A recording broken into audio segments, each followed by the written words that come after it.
Hi, I'm going to be reading to you the first story from my series of children's stories that I'm currently working on, entitled Not Suitable for Children. It's a bit of a work in progress name, but currently it's what a lot of publishers are saying to me whenever I go in and pitch these stories to them. They're just all like, these are not suitable for children under any circumstances whatsoever, ever. And I thought, wow, that's a really good idea for a title. Thank you very much for your feedback. It's important to be gracious. So I just thought, hey, I'm just going to start reading these stories out loud and see what everyone thinks. So the first story that I've got for you today, like I said, it is the first story of the series that I put together, and it's just called Let's Get Wet Together. His name was Leo. He wasn't the prettiest guy in the office, but he did this thing with a finger that he had, a lack of pubic hair, and a donut that had the other guys in the mailroom in stitches for days on end. Now Irene and him, Irene being his special friend, were kicking back at his house one day, watching TV. You know, like office workers so often have a habit of doing. But things had started to change between Leo and Irene of late. There was a mounting tension between the two of them whenever they were left alone in a room together. So Irene tried her best to break this tension. She stuck a twisty up her nose, you know, just to make Leo laugh.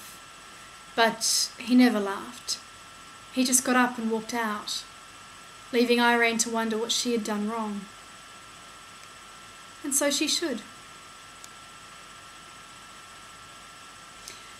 So she tried to make herself comfortable on the plastic sheeting that Leo had been so adamant she sit on that afternoon when she arrived at his house, and she tried to distract herself from the neatly stacked catalogue of home movies that he had hidden in his couch, a compartment that was underneath it that he thought that she would never find, with all the dates and times clearly labelled on them and the names of other work colleagues that they both shared together.